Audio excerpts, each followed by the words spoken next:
Hey, I'm Dianna Corcoran and I'm sitting down with countrymusicrocks.net. We're here at CRS 2016 here in Nashville with Dianna. How are you? How's your CRS going so far? I'm wonderful and it's been amazing. It's my first CRS, so I'm just bombarded with sort of everything that's going on, but it's good. We get it done in 3 days. So Awesome, and congratulations to you on the release of your U.S. debut album in America. For folks that haven't picked that up yet, tell us a little bit about that collection of music.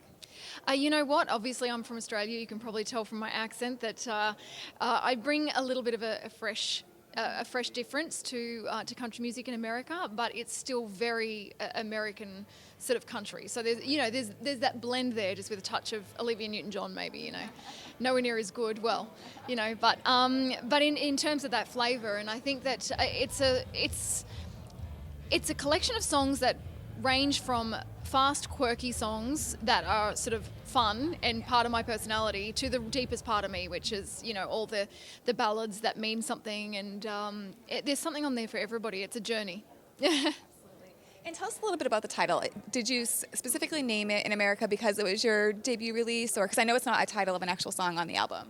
Yeah, it's not, and that was part of the problem. We couldn't find a title that fitted an album title. So I sat down and I'm just going through, all of the lyrics, and it's like, there's got to be something in here, and there literally wasn't. From all the lyrics, there was nothing that was suitable, that was positive as well. So there was a few things that were really sweet, but just a bit too negative.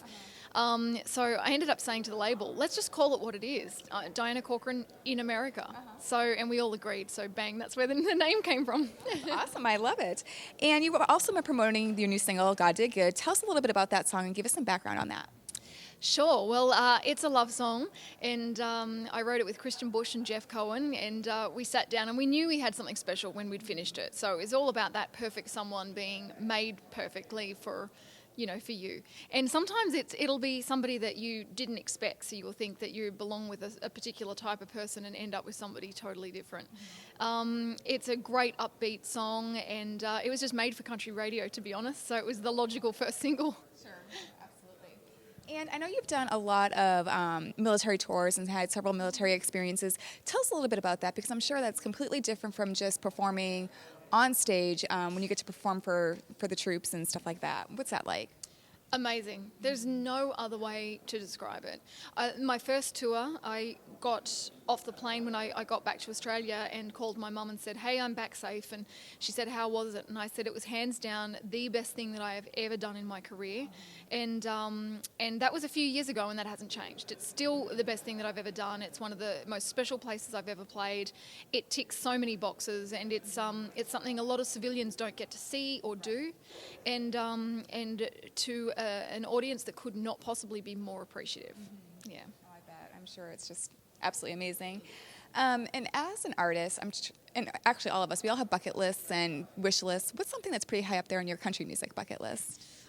You know what? I've never been one of those people that sets goals, because to me it falls in line with that whole life saying of, life happens while you're busy making plans. So it's like my career happens while I'm busy making goals. So I just don't do them.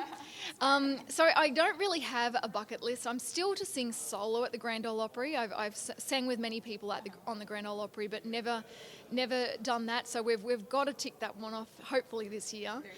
And what artist doesn't want a Grammy? So at some stage that would be nice. I don't know whether we'll ever get to that Grammy stage, but it'll be. I think they're the obvious bucket list, and in the meantime, I'm creating the bucket list as I tick them. But just plans for 2016? Are you going to be doing a lot here in the States, or where can fans kind of find you this summer? Well, I live here in Nashville now, so I'm definitely well and truly got my feet planted in American soil. And, last year I did 46,000 solo miles in my car, and just traveling the United States and getting to know the real America. So getting off interstates and visiting small country towns and visiting radio stations. And we usually only visit a few media outlets and radio stations along the way. I want to visit everybody, and I'm not going to stop until I have. So there's going to be more of that. There's probably going to be another 50,000 miles in my little car, and I also camp my way around as well. So I pitch a tent whenever I'm in the middle of nowhere, and we're just going to continue to do that until I've met everyone. 350 million people are a lot of people, so Yeah. I don't think I'll get through it in my lifetime, but I'm going to try. There you go. That's another goal. Exactly. And then country music is a genre that it significantly stands out on its own, but it's well embraced within the music industry and fans. What is it about country music that really resonates with you? The truth. So I don't necessarily think that country music is 100% the truth anymore. If I know I'm not meant to say that out loud, but I will. So and you know, I think that there is a little bit more storytelling and there's more and whenever artists don't write their own songs as well, they're sometimes telling somebody else's story, which is totally fine. Myself, I have to tell my own story because otherwise I just can't be as authentic as I need to be for myself. I personally think that country music is a genre that will grind its way into anybody's bones, even if they say they hate it. It's just that it's because they haven't listened to it. So I feel like anybody who doesn't like the genre is just ignorant to it. But it's I think the majority of the time, even if it's not your own story, somewhere along the line, the story has come from real life, and that's what's important. And there's no way that you can't let that get to your heart. If you've got one.